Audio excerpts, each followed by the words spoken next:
Home guard स्थापना दिवस कार्यक्रम में शामिल हुए सीएम धामी। होमगार्ड जवानों के लिए बड़ी घोषणा, उच्च हिमालयी क्षेत्रों में ड्यूटी पर दी जाएगी प्रोत्साहन राशि।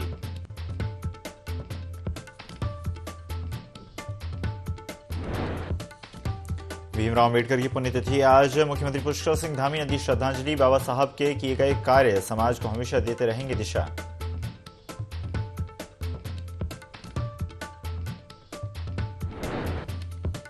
उत्तराखंड में इन्वेस्टर समिट की तैयारियां तेज। सरकार ने किए 2.5 लाख करोड़ के एमओयू साइन। समिट से प्रदेश में मिलेगा रोजगार।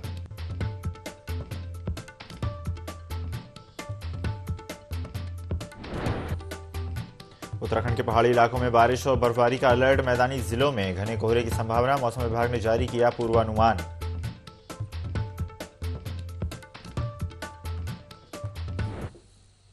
नमस्कार, स्वागत है आपका। IND 24 देख रहे हैं आप। मैं हूं आपके साथ ईसा अहमद। प्रदेश में नगर निकाय चुनाव टालने पर कांग्रेस पार्टी ने भाजपा सरकार पर हमला बोला है।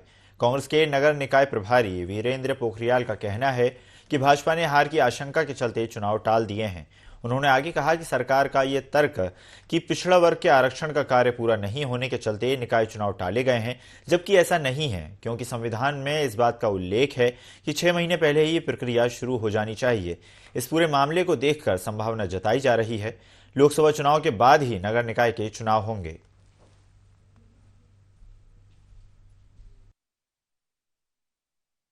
जो बीजेपी जो है वो हार के डर से उन्होंने यहाँ पर जो 6 महीने का कार्यकाल है वो बढ़ाया। उनको दिख रहा था कि हमारी जो है पार्षद और जो मेयर हैं वो नहीं बन पा रहे, जिस कारण से उन्होंने ओबीसी के वोटर बनाए जा रहे हैं, सर्वे किए जा रहे हैं। ऐसा कुछ नहीं था ये, जबकि संविधान में लिखा गया है कि 6 महीने पहले ही प्रक्रिया स्टार्ट होनी चाहिए थी और इस वजह से इन्होंने ये प्रशासक बैठाया।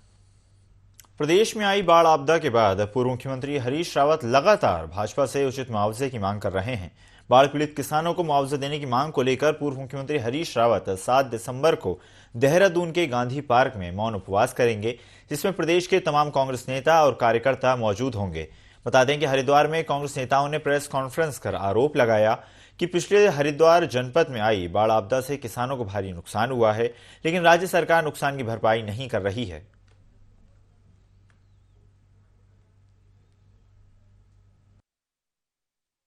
देवी आपदा में हरिद्वार के किसानों का भारी नुकसान हुआ। गन्ना, चरी, घास सब बर्बाद हो गया। मुख्यमंत्री जी ने आश्वस्त किया था अपने घर बुलाकर हम 11 किसानों को हरीश रावत जी के सामने कि मैं इनको नुकसान की भरपाई करूंगा और उचित मुआवजा दूंगा। लेकिन नारसन से लेकर रुड़की तक हमारी ट्रैक्टर यात्रा, फिर उसका सीएम आवास घिराव, उसके बाद मुख्यमंत्री जी ने हमें चाय पे इनवाइट करके अपने घर ये आश्वस्त किया था कि मैं इनका भरपाई करूंगा नुकसान की और इनको उचित मुआवजा दूंगा। लेकिन आज तक मुख्यमंत्री नहीं कर रहे और इस दुर्घटनाग्रस्त होते हुए भी हरीश रावत जी किसानों की समस्याओं को लेकर 7 तारीख को गांधी पार्क में धरने पर बैठेंगे। हमने ये जो प्रेस वार्ता की है, किरण पाल जी, हमारे संतोष चौहान जी, अमन जी, आबाद जी, राजू भाई, इसलिए किया कि हम किसानों को जागृत करें और उनको हक उनको दिलवाने के लिए सभी पत्रकार बंधु भी और सामाजिक लोग भी इसमें हमारी मदद। औली की Nanda Devi international FIS skiing slope की खूबसूरत ढलानों पर पर्यटकों और स्कीयरों के लिए GMVN के निर्देशन में चेयर लिफ्ट का संचालन फिर शुरू हो गया है। आगामी क्रिसमस पर्व और 31st सेलिब्रेशन को बढ़ने वाले टूरिस्टों के दबाव को देखते हुए GMVN चेयर लिफ्ट प्रबंधन ने सालाना मेंटेनेंस के लिए ये चेयर लिफ्ट 1 दिसंबर से 5 दिसंबर तक पर्यटकों के लिए बंद रखने का निर्णय लिया है। GMVN औली के चेयर लिफ्ट प्रबंधक राजेंद्र प्रसाद डिमरी ने बताया कि तकनीकी मेंटेनेंस के बाद औली चेयर लिफ्ट का संचालन शुरू हो गया है। औली पहुंचने वाले पर्यटक अब इस रोमांचक चेयर लिफ्ट राइड का लुत्फ उठा सकते हैं।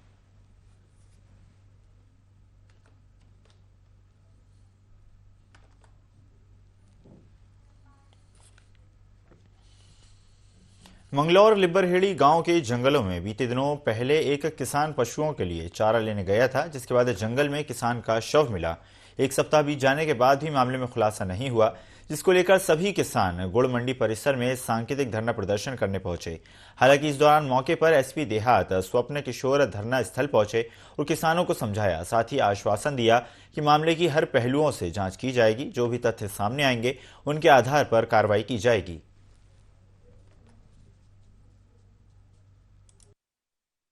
धरना प्रदर्शन ये था। अभी 29 तारीख में देखा आपने, एक किसान का मर्डर करके उसे ट्रैक्टर के नीचे डाल दिया था लिबर्टी के किसान को। बहुत ही दर्दनाक वो हादसा था और 29 तारीख से आज तक उसमें कोई कार्रवाई नहीं हुई। उसकी 29 तारीख में तहरीर दी गई थी, वो मुकदमा भी कल, हत्या का मुकदमा कल कायम करा गया जब हमने धरने का नोटिस दे दिया। अनिश्चितकालीन धरना चल जाएगा जब तक केस का खुलासा नहीं। बढ़ते हैं खबरों में आगे। जिस तरह से हम जानते हैं, प्रदेश में लगातार ग्लोबल इन्वेस्टर समिट की तैयारियां जारी हैं और इसके मद्देनजर रखते हुए प्रशासन ने भी कई जगहों पर इन्वेस्टर समिट की और इसके बाद अब लगातार आगे की कार्रवाई जारी है। आपको बता दें, हरिद्वार में पुलिस प्रशासन ने बहादुराबाद क्षेत्र में प्रदूषण फैलाने वाली अवैध रूप से चलाई जा रही फैक्ट्रियों को सील करने की कार्रवाई की। इन फैक्ट्रियों में प्लास्टिक उत्पादन बनाए जा रहे थे। प्रशासन को इन फैक्ट्रियों की लगातार शिकायत मिल रही थी। पोल्यूशन कंट्रोल बोर्ड और राजस्व विभाग, पुलिस विभाग की टीम के द्वारा क्षेत्र में लगातार प्राप्त हो रही शिकायतों के संबंध में उप जिलाधिकारी महोदय हरिद्वार के द्वारा निर्देशित किया गया था, जिसमें संयुक्त रूप से टीम के द्वारा औचक निरीक्षण किया गया, जिसमें विभिन्न स्थानों पर जो ये अवैध रूप से गोदाम बनाकर के प्लास्टिक के गुल्ले बना रहे थे, जिसमें बहुत सारे बायोमेडिकल वेस्ट हैं, ई वेस्ट है, बहुत सारे तरह के वेस्टेज से को गलाने के बाद जो है वो प्लास्टिक का जो गुल्ले टाइप के बनाने की मशीनें भी मिली हैं, जिसके संबंध में पोल्यूशन कंट्रोल बोर्ड के द्वारा जो अनियमितता पाई गई है उसके दृष्टिगत पोल्यूशन कंट्रोल बोर्ड के द्वारा लगभग 5 ऐसे गोदामों को सील कर दिया गया है और आगे भी कार्रवाई जारी है। हमारे यहाँ से जो भी कार्रवाई की जा रही है वो बड़े सख्त तरीके से की जा रही है, जिसको कि पर्यावरण के नियमों का हवाला देते हुए इनके ऊपर सख्त से कार्रवाई की जाती है और हमारे बोर्ड मुख्यालय द्वारा इनको सोको से और सील करने की प्रक्रिया के अंतर्गत जो हमसे कार्रवाई की जाती है, उसके अलावा हम इससे ज़्यादा कोई कार्रवाई नहीं कर सकते। रूप से ख़त्म नहीं हो जाता जब तक कि इस तरह की कंप्लेंट आसपास के लोगों को परेशानियों का जो सामना करना पड़ रहा है, जब तक वो समस्या समाधान नहीं हो जाता तब तक ये प्रक्रिया चलती रहती है। खबर सितारगंज से है, जहां पर चिकन खाने से एक युवक की जीभ कट गई, जिसके बाद उसे दांतों के डॉक्टर के पास लेकर गए, जहां डॉक्टर ने युवक की जीभ में एक टाका लगा दिया, जिससे युवक को ज्यादा ब्लीडिंग होने लगी और उसकी हालत बिगड़ गई। परिजन उसे बरेली के अस्पताल लेकर पहुंचे, जहां इलाज के दौरान युवक की मौत हो गई। डॉक्टर रविंद्र ने बताया कि एक व्यक्ति को मृत अवस्था में सामुदायिक स्वास्थ्य केंद्र सितारगंज लाया गया था, जिसकी सूचना पुलिस को दे दी गई है। फिलहाल पुलिस मामले की जांच में जुटी है।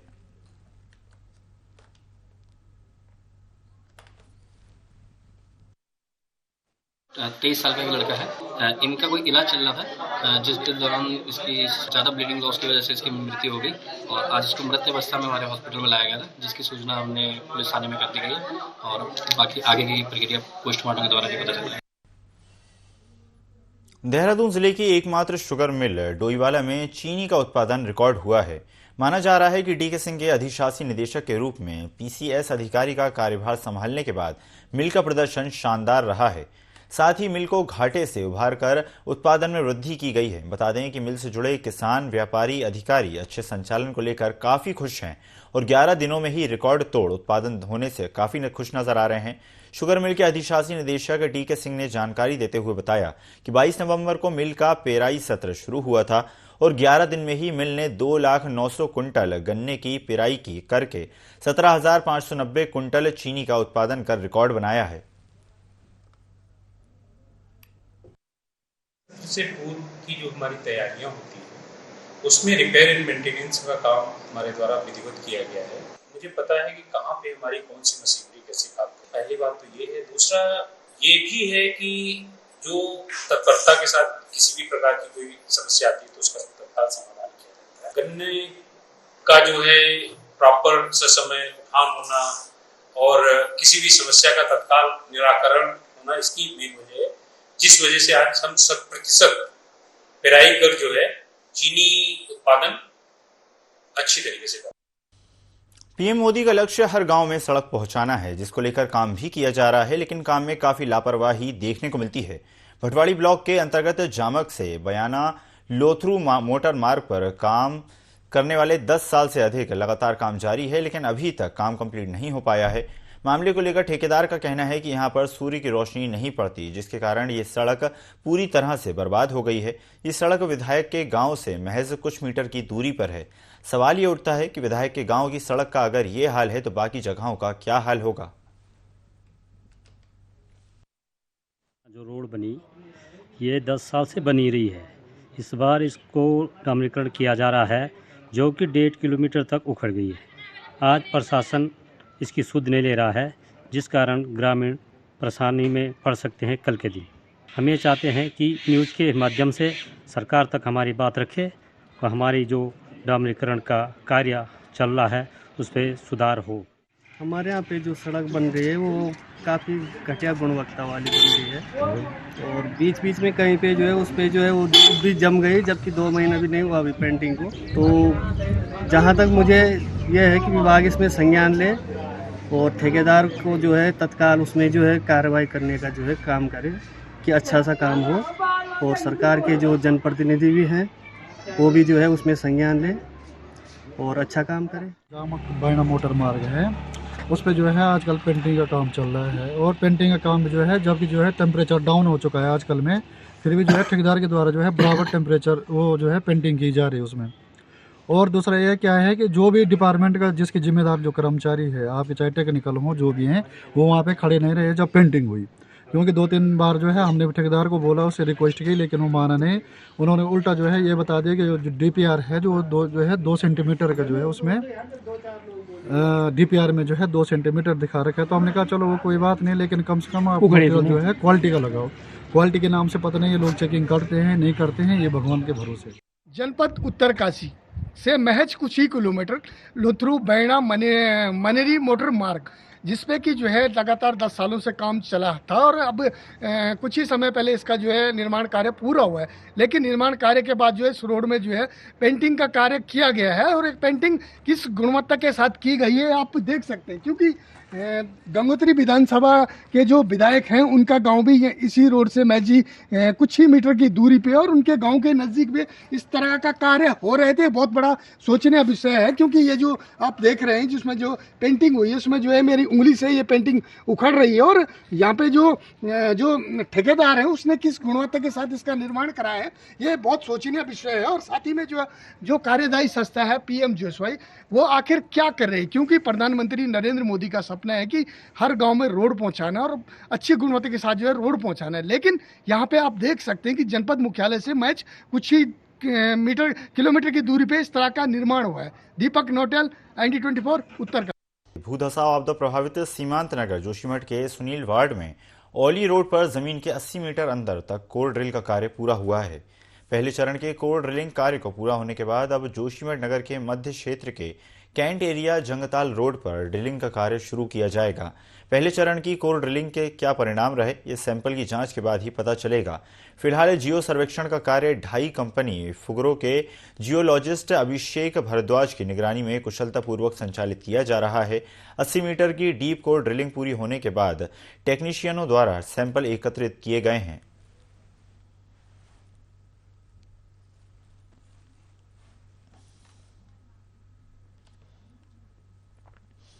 बढ़ते हैं खबरों में आगे। लक्सर में एडवोकेट एसोसिएशन ने परिवार न्यायालय के न्यायाधीशों को अपर जिला एवं सत्र न्यायालय का अतिरिक्त प्रभार सौंपे जाने पर सम्मान किया। बता दें कि अपर जिला एवं सत्र न्यायालय के न्यायाधीश का 2 महीने पहले आकस्मिक निधन हुआ था, जिसकी वजह से विचाराधीन प्रकरण काफी समय से लंबित थे।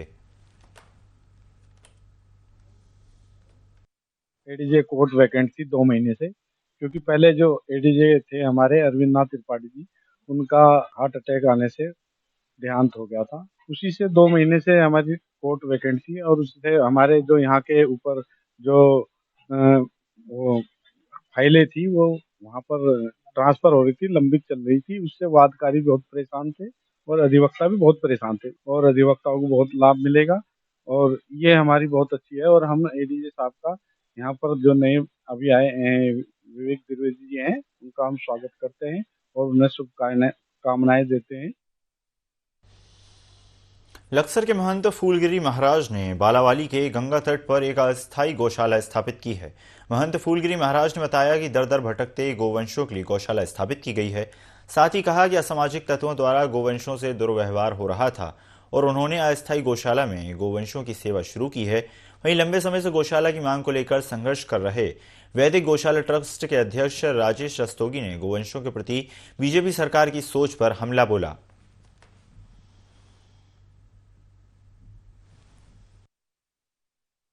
प्रभु, हमारा प्रयास ये है जिस सनातन धर्म सभी लोग कह रहे हैं, सरकार भी कह रही है गौओं का सेवा। ये गौए हमारे जितने आपको अभी दिख रही है बनी हुई, ये सब हमारे छुटी हुई गौए हैं। ये मारी मारी फिर रही हैं, जगह जगह काटी जा रही हैं, इनको भला बर्छी भी मार रहे हैं। तो हमने दर्द पीड़ा देखकर हमसे सहन नहीं हुआ, तो हमने सोचा जे बाला जवाली रघुनंदन बाबा सिद्ध समाधि के किनारे हमने गौशाला को चालन करवाया। गाय को लेकर, लावारिस गोवंश को लेकर के भारतीय जनता पार्टी की सरकार की सोच बहुत घटिया है। भारतीय जनता पार्टी के पदाधिकारी, भारतीय जनता पार्टी की सरकार गाय के ऊपर केवल राजनीति करती है, उसके संरक्षण का समाधान नहीं करती है। दुनिया भर में जय सिया राम और जय श्री राम का नारा बुलंद हो रहा है, लेकिन गाय माता का गला कट रहा है, गाय माता का स्वाभिमान नीचे जमीन पे गिर रहा है। उसको बचाने की जरूरत है। पहला तो यह है कि गौ माता और गंगा गौ की सेवा सबसे बड़ी धर्म है। हिंदू धर्म का तत्व है कि गौ माता की सेवा करना ही सबसे बड़ा कर्तव्य है। और सरकार से भी अनुरोध है कि गौ माता के लिए चारे के लिए जगह भी देनी चाहिए और गौ माता के लिए पूरा सहयोग सभी को करना चाहिए। यही हमारा जितनी आवारा गौ माता इधर उधर घूम रही है, उनको सबको सेवा की जाए। और जो है सरकार से भी प्रार्थना की वे भी अपना सहयोग इसमें पूरा का पूरा प्रयास। उत्तराखंड में होने जा रहे ग्लोबल इन्वेस्टर समिट को लेकर सरकार की तैयारियां जोरों पर हैं। देहरादून की सड़कों को बनाने का कार्य दिन रात तेजी से चल रहा है। लोक निर्माण विभाग के सचिव पंकज पांडे ने बताया कि देहरादून की सभी सड़कें पूरी तरह से तैयार हो चुकी हैं। केवल 2 सड़कें चक्राता रोड और ईसी रोड बची हुई हैं, जिनका निरीक्षण किया गया है। उन्होंने कहा कि बारिश होने की वजह से सड़क बनाने का कार्य नहीं हो पाया, लेकिन ईसी रोड का काम पूरा किया जाएगा। हमने सारी सड़कें कंप्लीट कर ली हैं, सिर्फ 2 सड़कें हमारी बची थी जो स्मार्ट सिटी की सड़कें हैं। इसमें चक्राता रोड और ईसी रोड। तो मेरे द्वारा अभी सुबह एक पूरा राउंड लिया गया है उसका। कल रात में बारिश होने की वजह से चक्राता रोड पे काम नहीं हो पाया ज़्यादा, लेकिन ईसी रोड हम लोग लगभग खत्म कर चुके हैं। थोड़ा सा एक स्ट्रेच बचा है, मुझे लगता है 100 फीट करीब है, जिस पे काम चल रहा है।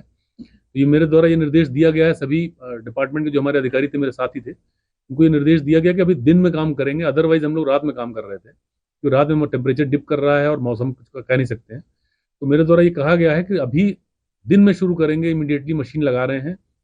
5 मशीन चक्राता रोड पर लगाई जा रही हैं, 2 मशीन आरा घर से प्रिंस चौक के बीच में लगाई जा रही है और 1 मशीन ऑलरेडी ईसी रोड पे काम कर रही है। तो आज रात तक मुझे उम्मीद है कि मुझे लगता है 8-9 बजे तक हम लोग इसको कंप्लीट कर लेंगे। उत्तराखंड के सबसे बड़े राजकीय दून मेडिकल कॉलेज में मरीजों की भीड़ बढ़ती जा रही है। कई बार बेड नहीं मिलने से मरीजों को खासी दिक्कतों का सामना करना पड़ता है। ऐसे में बेड की कमी को दूर करने के लिए 2 और वार्डों का विस्तार किया जा रहा है। अस्पताल के अधीक्षक डॉक्टर अनुराग अग्रवाल ने बताया कि ओटी इमरजेंसी की नई इमारत और ओपीडी भवन की छत पर 42 बेड के 2 वार्ड बनाए जा रहे हैं। इसकी स्वीकृति मिल चुकी है। इसके अलावा पुरानी महिला अस्पताल की इमारत को तोड़कर 550 बेड की 9 मंजिला इमारत बनाने की तैयारी है। उन्होंने आगे कहा कि बेडों का विस्तार होने से मरीजों की परेशानियों का समाधान होगा।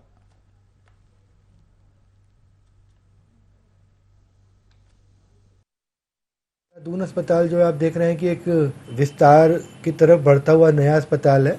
तो इस क्रम में आपने देखा कि 2 बिल्डिंग, एक ओपीडी बिल्डिंग और एक ओटी इमरजेंसी बिल्डिंग, दोनों नई बनी है जो हमें मिली है। इसके अलावा आपने देखा कि महिला अस्पताल को तोड़कर भी एक 550 बेड की एक 9 मंजिला बिल्डिंग बनने जा रही है, जिसका भूमि का समतलीकरण हो चुका है और बिल्डिंग बननी शुरू हो चुकी है। इसी क्रम में जो हमारी दोनों नई बिल्डिंग है, इनकी छत पर 42 बेड्स के 2 वार्ड हमें मिले हैं, जिसमें 30 ऑक्सीजन बेड हैं और 8 एचडीयू हैं और 4 आईसीयू हैं। ये हमारी ओपीडी बिल्डिंग के ऊपर भी है और ओटी इमरजेंसी बिल्डिंग के ऊपर भी इस तरह का हमें मिला है। हरिद्वार की पथरी पुलिस ने युवक की हत्या का खुलासा करते हुए आरोपी को गिरफ्तार किया है। बताया जाता है कि आरोपी नशे का आदी है। युवक और आरोपी दोनों ने नशा किया था। उसके बाद दोनों के बीच विवाद हो गया। विवाद इतना बढ़ गया कि आरोपी ने युवक की हत्या कर दी। मौके पर पहुंची पुलिस ने मामला दर्ज करके मामले में कार्रवाई शुरू कर दी। थाना पथरी में एक गन्ने के खेत में एक अज्ञात व्यक्ति का शव प्राप्त हुआ था और उसका जब एग्जामिन करने पर पता लगा उसके पीट के उसकी हत्या की गई है। पुलिस ने इस मामले को तत्काल संज्ञान में भी लिया। क्योंकि मामला अज्ञात में था, तत्काल उसके भाई से इसमें अभियोग पंजीकृत कराया गया। उसके बाद आगे की कार्रवाई करी और 24 घंटे के अंदर पुलिस और एसओजी और हमारे एसपी क्राइम और एसपी देहात इनके कुशल नेतृत्व में भी, और जल्दी ही जो व्यक्ति इसके लिए जिम्मेदार था ऋतिक, उसको पुलिस के द्वारा अभिरक्षा में लिया गया है। उससे जब पूछताछ की गई तो उसके द्वारा इस घटना को करना बताया, और इसके पीछे उसका जो कारण था वो आपस में जो इनका झगड़ा इस लेवल पे बढ़ गया था, क्योंकि दोनों ही नशे के आदी थे और नशे की हालत में इनका आपस में झगड़ा हुआ। 3 राज्यों के चुनावों में परिणामों में भाजपा को बढ़त मिलने से घनौरी क्षेत्र में भाजपा कार्यकर्ताओं ने जमकर जश्न मनाया। सभी ने एक दूसरे को मिठाई खिलाकर बधाई दी। जिला कार्यकारिणी सदस्य नीरज सैनी ने बताया कि 3 राज्य मध्य प्रदेश, राजस्थान और छत्तीसगढ़ के परिणामों ने स्पष्ट कर दिया है कि जनता क्या चाहती है। उन्होंने कहा कि जनता ने इन राज्यों में इतना अच्छा बहुमत दिया कि विरोधी कुछ कहने लायक नहीं बचे। उन्होंने सभी को जीत की शुभकामनाएं दी। साथ ही कहा कि इस परिणाम के बाद स्पष्ट है कि 2024 में एक बार फिर बहुमत के साथ भाजपा अपनी सरकार बनाने जा रही है।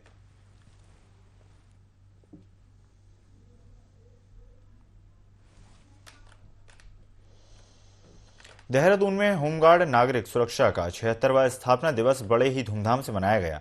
कार्यक्रम में बतौर मुख्य अतिथि पहुंचे सीएम धामी ने परेड की सलामी ली। इस मौके पर मुख्यमंत्री पुष्कर सिंह धामी ने होमगार्ड के जवानों को संबोधित करते हुए कहा कि उत्तरकाशी के सिलक्यारा टनल हादसे के रेस्क्यू में होमगार्ड की अहम भूमिका रही। हमारी सरकार ने सेना की तर्ज पर CSD कैंटीन की सुविधा भी होमगार्ड के जवानों के लिए शुरू की है। साथ ही महिला होमगार्ड को प्रसूति अवकाश राज्य सरकार दे रही है, और बताया कि होमगार्ड विभागीय मस्का बाजा की भी शुरुआत की गई है। मुख्यमंत्री ने घोषणा करते हुए कहा कि 300 पुरुष होमगार्ड की भर्ती की जाएगी। प्रेमनगर में होमगार्ड के लिए फायरिंग रेंज बनाई जाएगी। होमगार्ड के जवानों को साल में 12 अवकाश दिए जाएंगे। साथ ही रेस्क्यू सेंटर के लिए भवन निर्माण और विभागीय मोटरसाइकिल खरीदने के लिए जल्द धनराशि भी दी जाएगी। इस मौके पर मुख्यमंत्री पुष्कर सिंह धामी ने द्रुत ऐप के लोकार्पण के साथ ही इस ऐप के जरिए होमगार्ड की सेवाएं मिल सकेंगी और उसके बारे में जानकारी दी।